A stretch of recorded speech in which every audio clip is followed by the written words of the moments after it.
We all go a little mad sometimes. Get you. You are under Jasmine. Here's Johnny.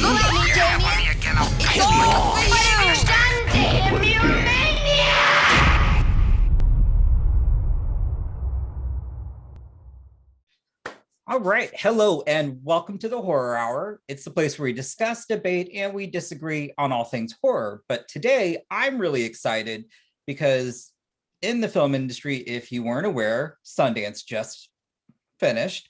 And one of the films there that I got to see that had a huge impact on me personally was Master. And so today I'm very excited to be sitting down with writer and director Mariama Diallo. Did I say that correctly? Thank you so much for asking. That's so nice of you. So it's oddly a little bit complicated of a pronunciation. I think that the distinction is a little hard for people to hear. So you were close, you're very close.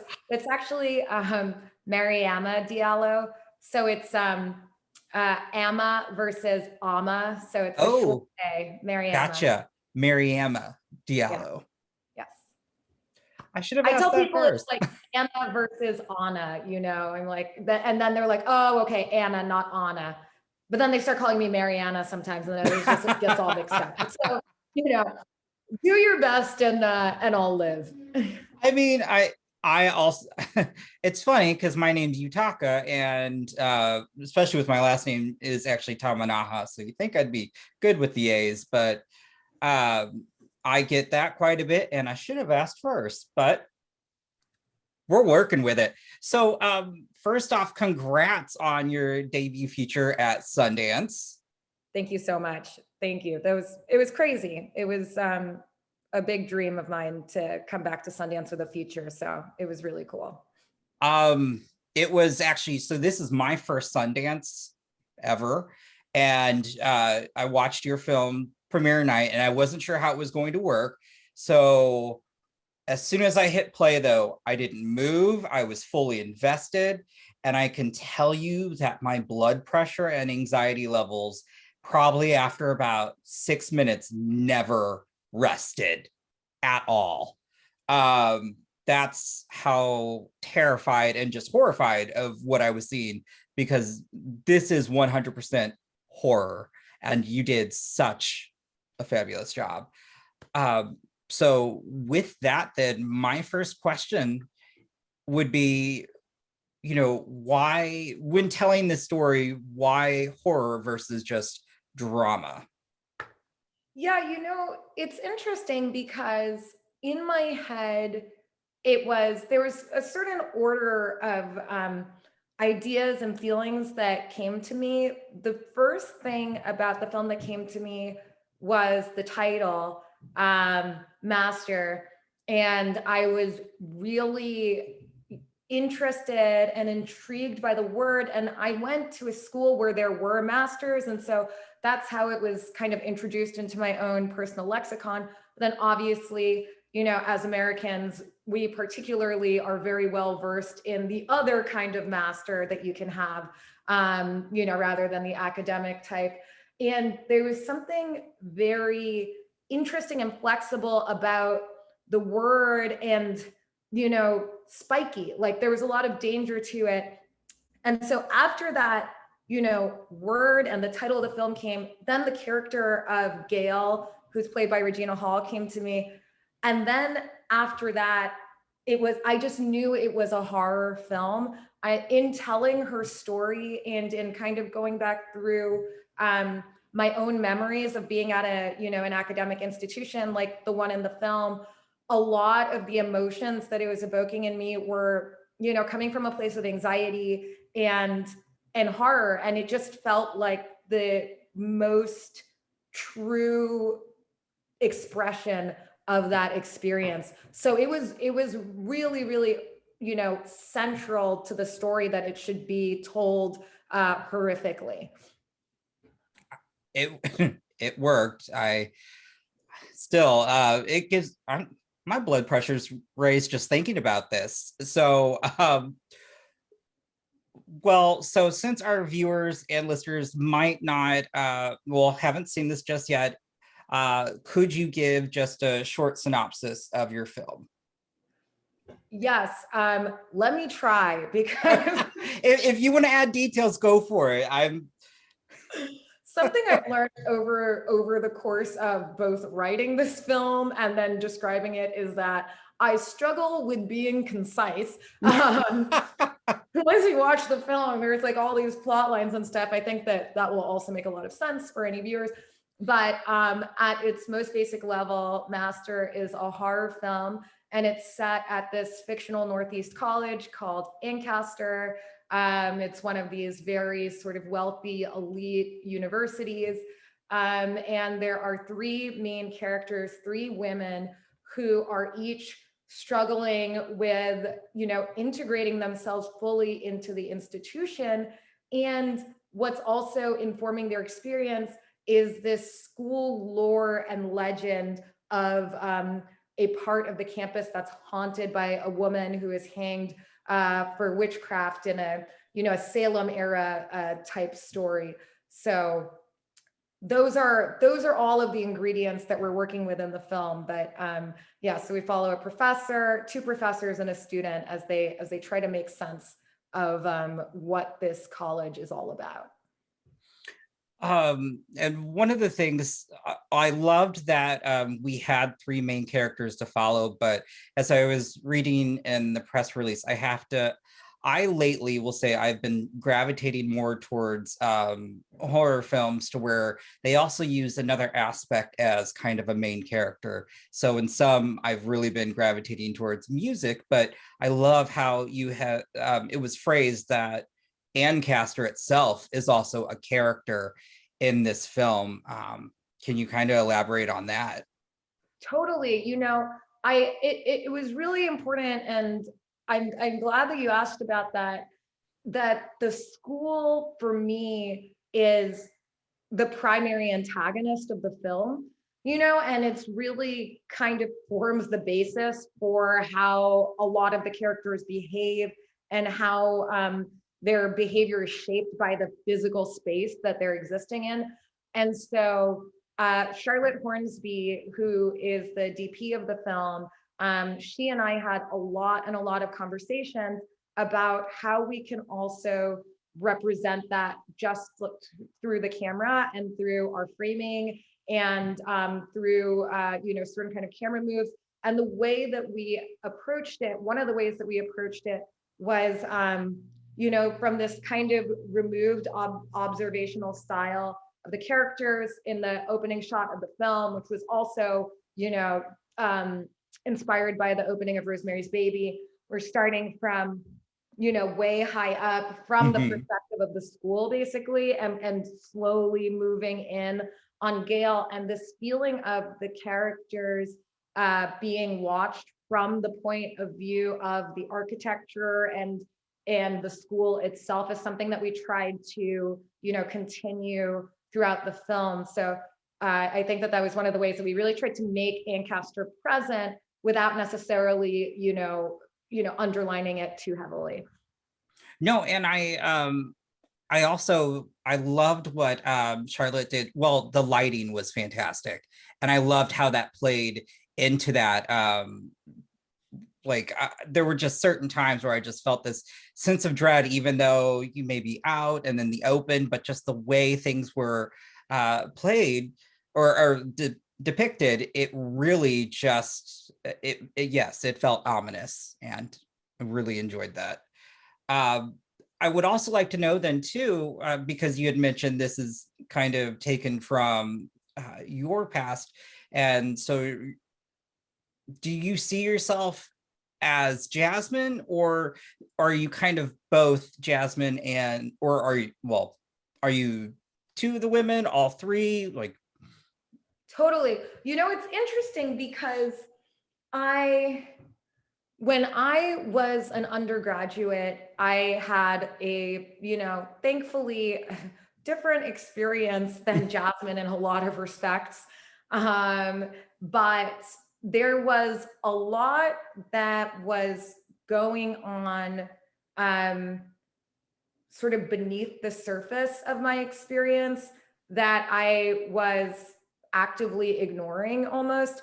And so at the point of writing the film, which was years after I had graduated college, I went back and I kind of I re-examined some memories basically, and I kind of questioned my own experience, and really wanted to look back at, some of the things that I had, had like as a survival tactic, had to just sort of ignore or push the floor. And I found it really, meaningful, what you said in your other video about your own experience, of like, kind of looking back, at a time when you were in school, and, and things that you had kind of just like let roll off your back from your classmates.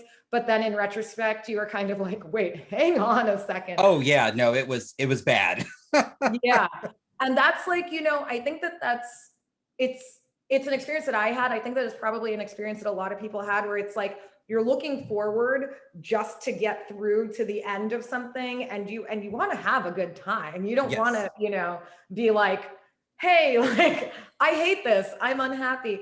So this is a long way to say that as I was going back and looking at Jasmine almost as an alternate version of myself, and a little bit more of my experience stripped bare, I felt very close to Gail. And the way that Gail in the film is kind of, observing Jasmine and is looking at her, but can't quite understand her, and is a little bit, has this is like how I felt at that point of writing, looking at this version of my younger self, kind of being like, oh, what's going on there? Or why are you doing that? Or why aren't you doing this? So I felt very close to both of them. And, and also to a bunch of the other characters, actually. Oh, really? Like, yeah, Jasmine's silly, roommates have shades of myself, like, for sure. Like, I'm from New York City. Like, I was like, I came to school like, oh, I know this person and this person because we went to camp together. So like those girls also, which I love those characters, are also have little bits of myself and like my own, like, friends from high school and stuff like that. So I tried to sprinkle a little bit of myself into basically all of the characters. And I love them all. Wow. Okay. No, that's great. Yeah, as you'd mentioned, I really did relate to Jasmine, and I thought it was very, it was just such a great way for you to present that idea. And then upon reflection, I was like, oh my gosh. And it's been interesting because I've seen others who have seen the film talk about this, and also kind of really address that as well. And it is because you're young and you want to survive college. You're right. Yes, we want to have a good time. But for some, once you're there, it's kind of like, this is it. I have to, it's make or break it. And I will say that's not why I ended up leaving that nursing school, because it just wasn't for me, nursing. I respect it, but I was just like, no. But part of that I will also attribute to a little bit it was very odd, because one of the things, while, when I was younger, my Asian features were much more predominant than now, and even in school. But as soon as I would say my name, Yutaka, that's when all of the little comments or things would come out from people. And it, and even still, living in the Midwest, I'll still get that. But it was just very, it was very emotional watching Jasmine's journey. And the connection that her and Gail had was very, it's a great way to also highlight just the importance of mental health, I think, which was, in this day and age now, it's more helpful than ever. Completely. Yeah. And I found it like so deeply meaningful. When you said in your review that you related to Jasmine, I was just like, oh, thank you. Like, I really, I think that it's obvious on the one hand, but I think that for some people, a sort of a gender or a sex difference or a racial difference kind of prevents them from empathize or seeing their own experience in a character because they think that it's really specific to that character. So when you just so immediately related it to what you were going through, which was like, I mean, the line is like so clear, but for some people it's not that obvious. I was just like, thank you so much. You're someone who gets it. I really, you know, that openness to enter into that character's experience and then also consider it through the lens of your own is what I hope, you know, a lot of viewers are able to do, or at least open to doing. Yeah, that actually was going to that answers one of my questions, because I was curious as what you hope that viewers will get from this. And I kind of hope that the same, because it was just very, like I said, it was moving, but also it certainly brought back one thing I will say, when some hear the term horror or think of genre films, you know, especially, well, I would say with horror, they don't really think of other aspects. And I also appreciated the fact that we did have, you know, the lore, the possible haunting, but at the forefront, it was really racism. That was it. And that's still relevant and prevalent in, you know, our society today. And I thought this was a really great way to kind of show others, because I think some may not realize that in this scenario, this happens, I think, all the time, especially, I would hate to say, at those more elite schools, to where, you know, so few people of color or marginalized people can get into. Yep.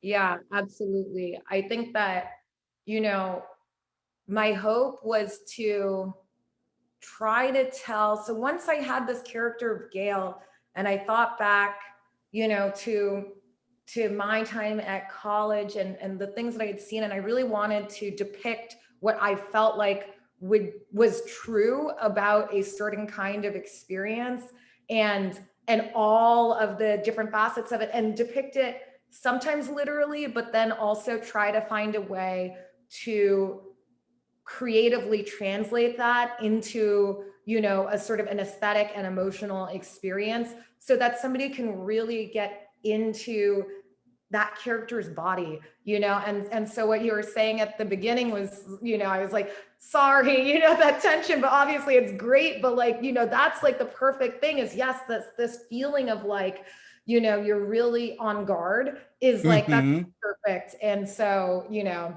loved that. Thank you very much. No, it's partly why I also enjoy horror. But right. Yeah, I couldn't let my guard down this entire film. As soon as I thought I could, I was like, oh. And so we won't do spoilers, but I would love to know, because there were certain moments within the film that definitely both Jasmine and Gail just experienced. What I would say, let's go with a traumatic experience. How was that for the actors on set to have to portray, you know, those scenes? Actually, I'll like one in particular, I'm thinking of Jasmine at the party. That was, yeah. It was challenging, you know, because it really is, it's overwhelming, and the way that it's shot is fairly true to like what it was also like in the room. So it's a lot of people. So the interesting thing about our shoot is that we started shooting in late February 2020. So in a more innocent world than the one we live in now. And we had gone about halfway through, and then COVID, you know, really announced itself, and we had to shut down our production, pause our production for a little bit. But that was a scene that we had already shot in a pre-COVID world, thankfully, because, you know, in a COVID world, getting that many into a small space probably wouldn't have been possible with the, you know, with the guidelines. Yeah. Yeah. And so it was an overwhelming amount of people. And I think that it was also emotionally, you know, definitely took a lot. And so it was really important to me to check in with, you know, Zoe a lot and see how she was doing. And also the BG were very, very lovely people, almost to a fault. They were they were a little bit too sweet at the beginning. So in the scene, there's like, you know, they're screaming profanities and so on. And these sweet kids did not want to do it. We would hit roll and they'd be kind of mumbling along. And I had to go out and tell them, guys, you're all good people. I know that you're all good people. This is make-believe and we need to portray this the way that the scene is, like, go for it. And so, you know, the actors, the background and the, you know, those characters who are playing the party goers themselves were also, I think, part of making it, you know, once we hit cut, you know, making it a really supportive and positive environment for Zoe and for everybody there. Yeah, well, all of their acting, but Zoe's was incredible. Just I think I would say a breakout performance in terms of every, you know, the progression of her character just from starting out to where we end. It's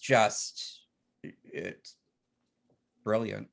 It's so tragic, you know, because it is, and Zoe is really, you know, the first Jasmine that we meet, who's just like, you know, bright-eyed, bushy-tailed, is like, that's a lot of Zoe's energy. She's really like, you know, she's got a lot of positivity and just like energy, and she's lovely. So it is hard and sad and painful to take her on that journey. And we felt sorry about it as well, you know, to put this character through, you know, through so much, but had to.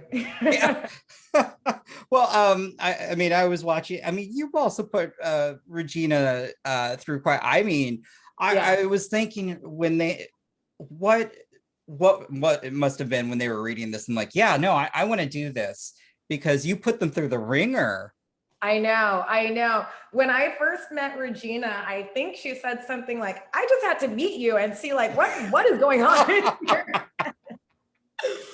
So, you know, she had some questions. And also, you know, in the lead up to the film, I was sending her different films that, you know, I found interesting and like, you know, little bits of inspiration. And one of them that I sent, I don't know if you've seen this one. It's not a horror film, but it's the Piano Teacher by Michael Haneke. It's with Anna Paquin. No, there's like, okay, did I get this right? There's like the piano. Oh, that's piano. You're right. And then there's the Piano Teacher. And I think that I have the title right, that it's the Piano Teacher is the Haneke one, but it's just like, it's wild and it's intense and it goes all the way there. And it's kind of like focusing on a character who's really sort of tense and, you know, in some ways alien to her own self. And then I thought that it was an interesting character study for her to watch. And Regina watched it and got back to me and basically said, what the hell is wrong with you? I'm going to have to see what this film is. Oh yeah. It's it'll get your heart rate up again. Oh, lovely. I'm sure my doctor will appreciate that. I know. Blame it on me. I would like to know also, you know, what through the course of the making of the film, it obviously, you know, once the pandemic hit, or really more or less was prominent, how was it returning back to the set and then having to kind of did you have to then improvise how the rest of the movie was going to play out in terms of shooting or possibly story? Yeah, there were definitely things that had to change because of the pandemic. You know, in a lot of ways, and this is maybe a little bit of a strange statement. So, you know, in a lot of ways, having that amount of time was helpful, and having the time to really sit and think about the film and be forced, like for instance, there was a scene that we hadn't shot yet that was meant to be indoors and with like a lot of people. And once, you know, our COVID guidelines, it became clear that that wasn't possible, because I mean, the guidelines were so stringent, and the caps on the amount of people that you could have on a scene were incredibly low. So for something like that, I had to look at it and then rewrote it for outdoors.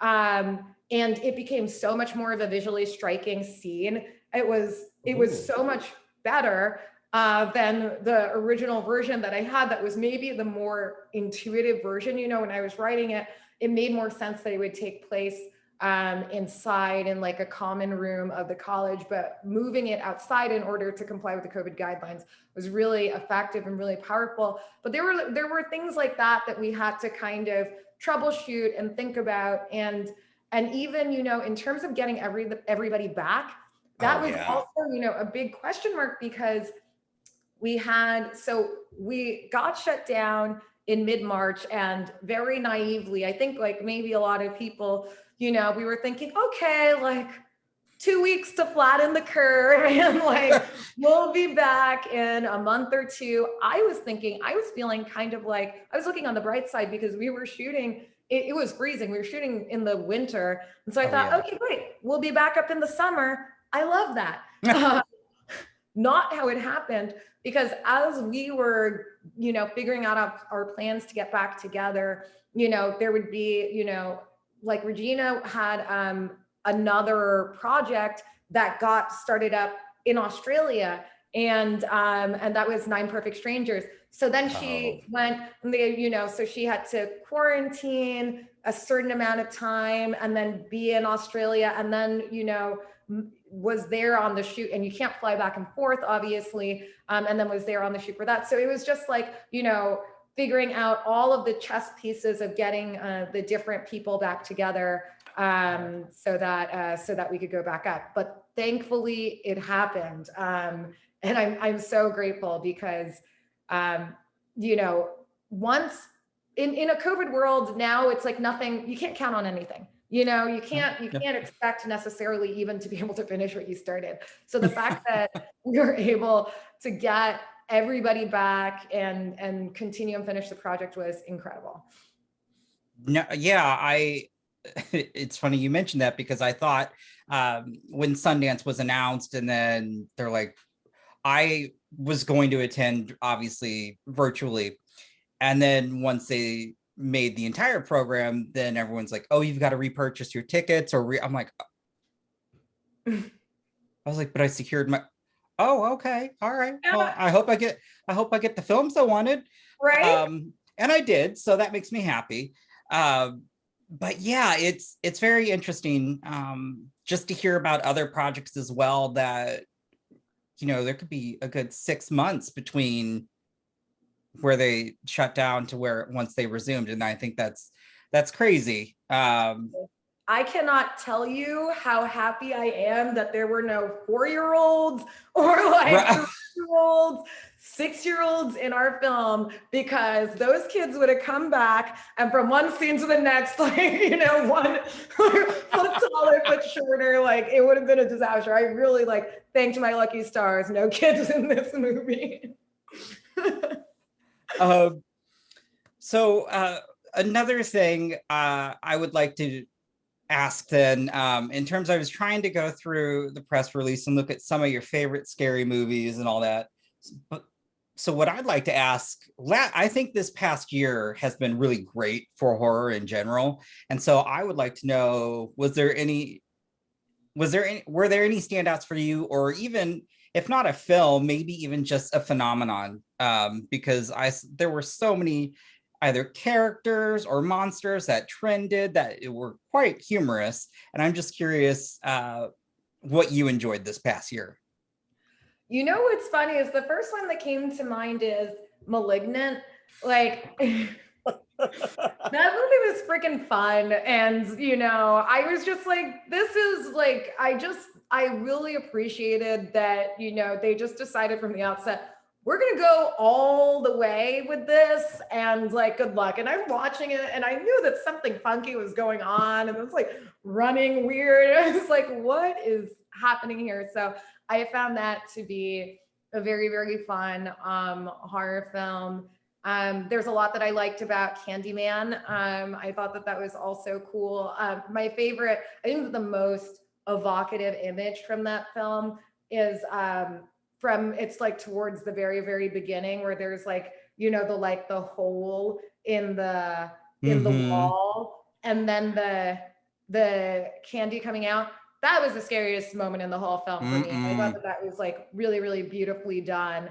And I love the score. And the composer also worked on our film, so love it even more for that. That's Robert Lowe, but not that Robert Lowe. It's Robert Akey Aubrey Lowe. Probably the much more musically inclined Rob Lowe.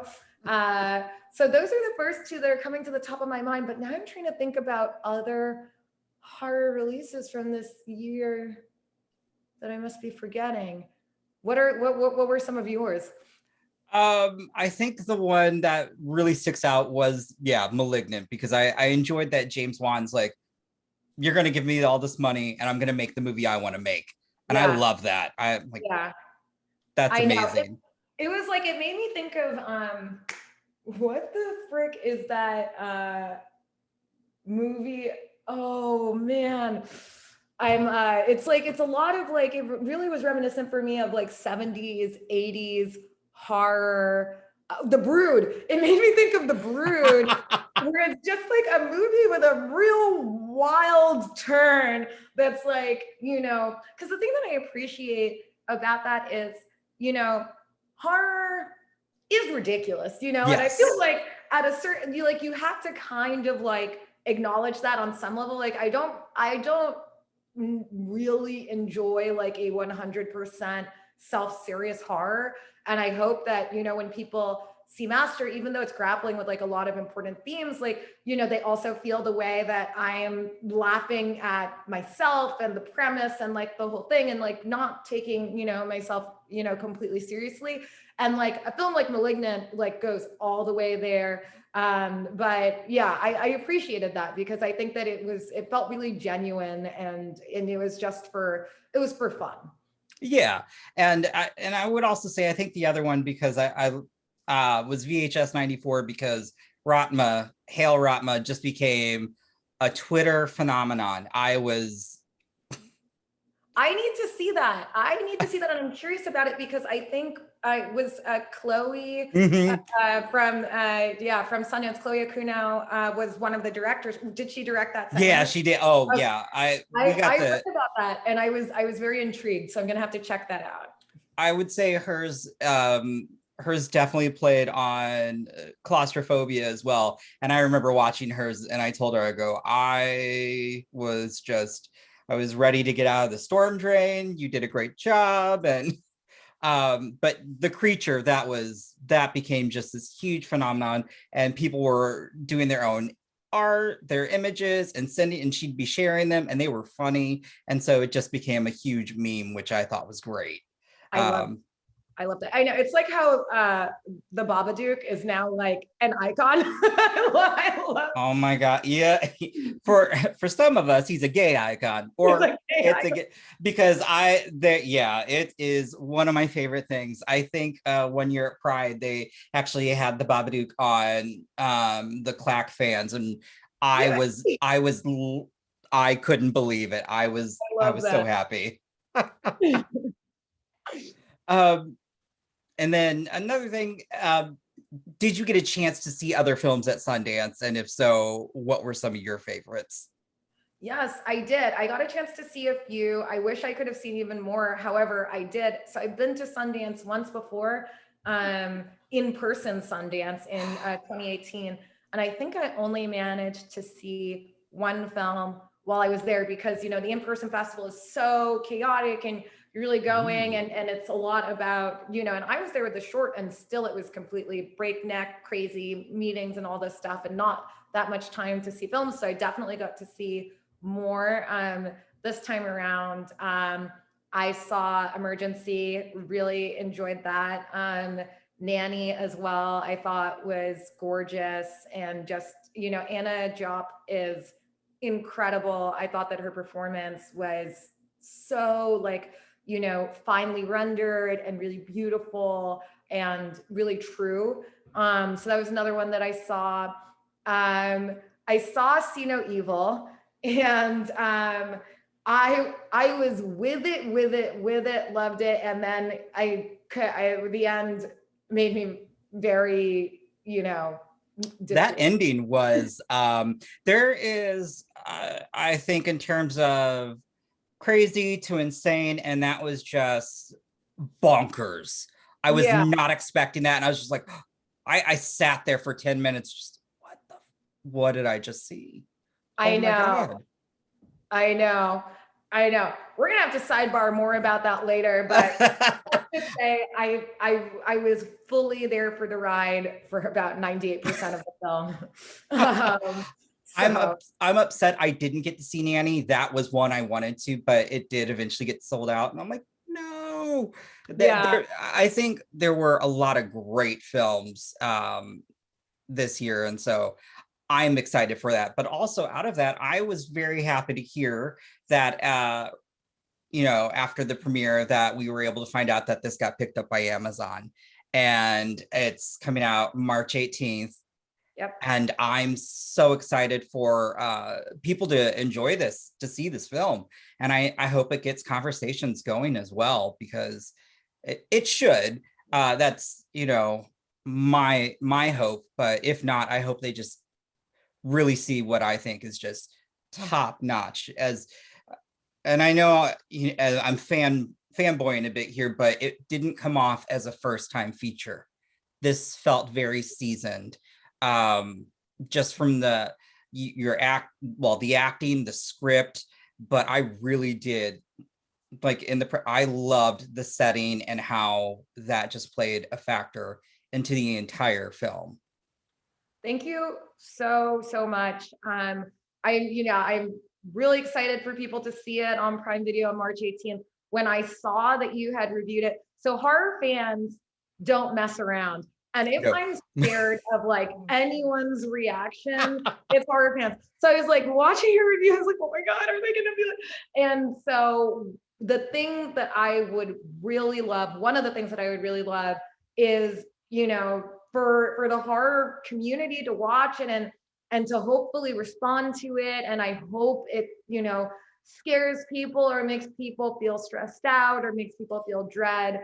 And I can't even tell you, I talk to my producers all the time. I'd be like, I can't get dragged by horror fans. Like I cannot have a Reddit thread, oh God, master, like, this is bullshit. And I was really like, Reddit's something I do my best not to mess around with. It's just, it's been interesting because I have, when I saw this film, my gut reaction to everything, I go, and I will still say of all the films, this is my favorite, just because it really, I don't cry at films. That's just me.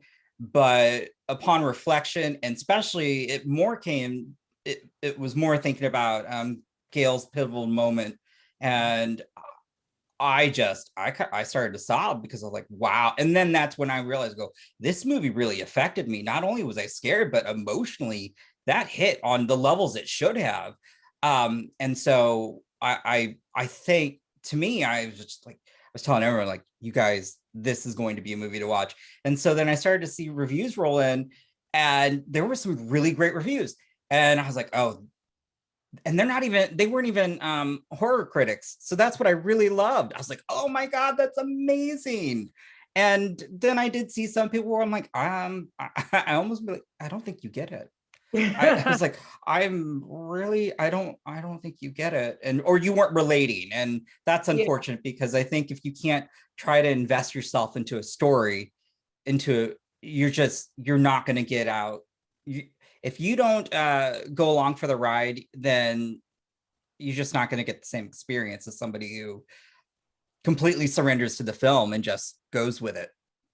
Yeah, totally. And I think that surrender is such a good word to use. And I think, and I can understand that, for a certain kind of viewer, they're really trying to resist the film, and they're very defensive, and and I get it, because as a film, it's like, it's not passive. It's definitely not, like a listless kind of film. This is a film that really comes at you and, is like giving you a lot to deal with. And so I think that, perhaps for some people, they just can't. They can't go there and they don't want to go there. Yeah, and it's a shame because they're missing out. Horror is one of it, obviously it's my favorite genre, but I just think there's just so much you can do with it in storytelling because you can keep it as real as you'd like to, or as you stated, you can just have it just horror can just do some of the craziest things and it'll work and it'll make sense. Of course, then you have Malignant, that's just amazing in its own right for that, but there's just something. And I think with this, and I just honestly, it's still 2020. Well, it's 2022. And obviously there are still just so much there's so much racism still, which is really sad. But this is a film that I think could easily get, which was interesting to actually see some people review it to where they were younger and I didn't realize, I go, this is a thing. It's still there. I remember seeing this, and the way I related it too is because, again, growing up Midwest in suburbia, I can count on the hand, even in our public school, how many, if they're people of color. I mean, there was only 4 Asians at our school and 2 of them were my siblings. So I was like, well, okay, this is going to be fun. Right. But yeah, I really do. I think this was, I'm curious how your mind works in terms of, just because you did put your characters through, I thought, just literal hell. Maybe also they gave one of the best performances. Regina, this would be the one thing I want to end on, because I think horror just never gets any love ever in terms of awards. Like, I mean, Toni Collette, Hereditary, Lupita Nyong'o for Us. Yeah, I mean, these are 2 huge standout performances that I continually to reference just of recent because they are just phenomenal. And when I saw Regina's performance, I was just like, that sucks. I mean, it's so good, but I just was like, it's going to fall on deaf ears. Well, I hope it doesn't, but we see how they just do horror dirty. That's why. They do horror dirty, which is such a shame because horror, I think it's so beautiful. Like, and like we were saying, it's very broad. I feel like the umbrella of films that can exist underneath, this one term, like you were saying, from Malignant to The Shining to, everything in between. And they're all horror films. And I think that it's a genre that demands a lot of creativity, from like the crappiest horror films to like the most elevated. I think that the horror filmmakers who are engaging with the genre are really, stretching themselves, at least trying, and their imagination and in a way that I think is really important for cinema. And so totally. I mean, Toni Collette in Hereditary, Lupita Nyong'o in Us, like both of them amazing. And Regina, I'm so grateful for everything that she gave. As you can imagine, not a very easy role to play in terms of what is demanded of the character and emotionally where you need to go. And she just went for it. And it also wasn't an easy time globally in the world to be accessing these really difficult, dark, hard emotions. But the way that she became that character is like, it was so complete, and it was so incredible to see that transformation and to see how Regina was able to just dig into the reality of Gail and portray it in a way that felt real. It didn't feel melodramatic or, exploitative to the character's experience. So I was just so grateful. I'm eternally grateful for her. And I think that she gave an amazing performance, one of the best I've seen all year. I completely agree. It was so authentic. It was just fully realized. There were so many layers just to her character as well. But I mean, yeah, I was gutted after the film, and I'm so happy that after the film they did have you all do a Q&A. I'm like, oh, thank God, because I was like, somebody needs to go check on her. I was like, Right? "Whew." I know. And then you see Regina, and in Regina's normal life, she is sunshine. She is just like, she is, joy and kindness and goodness. So I think, yes, it is nice to cut to the Q&A and be like, we're all okay. Yeah. We made it. So then I will finish off with this as my final question then. What's next for you? So this is a really, really exciting time for me because I've been in the process of making master for so long that I haven't had the opportunity to write in quite a while. And I'm going straight back into it. I have my new idea. I'm already outlining and working on it. It's going to be a horror film again, and I am psyched. Like the thing that I am really, one of the things I'm really challenging myself on this time is I want it to be scary as hell. I want to have your blood pressure like through the roof. I really want to go for it. And so I'm really excited about diving back into that. I'll have to tell my doctor. I'm like, yes, no, just I'm gonna need a day's worth of Xanax. Just it's for a movie. I promise it's okay. Yeah. Just write the script. Yeah. Oh my gosh. I'm excited because again, if it's anything like this, this was just again stellar storytelling, and I really can't wait to see where you go next. And again, thank you for this opportunity. It's just very humbling because it's always nice to be able to speak with a creator whose I was going to say performance, but whose property or project just really had a profound effect on myself. So thank you. Thank you so much. Thank you for watching the film, for surrendering to it and engaging and empathizing and going along for the ride. I'm really deeply grateful. I'm glad that we found each other and met each other. And thank you so much for having me on your show. I could stay here for 2-3 hours. So this is a lot of fun. It was. And with that, I'll say again, everyone, it drops March 18th.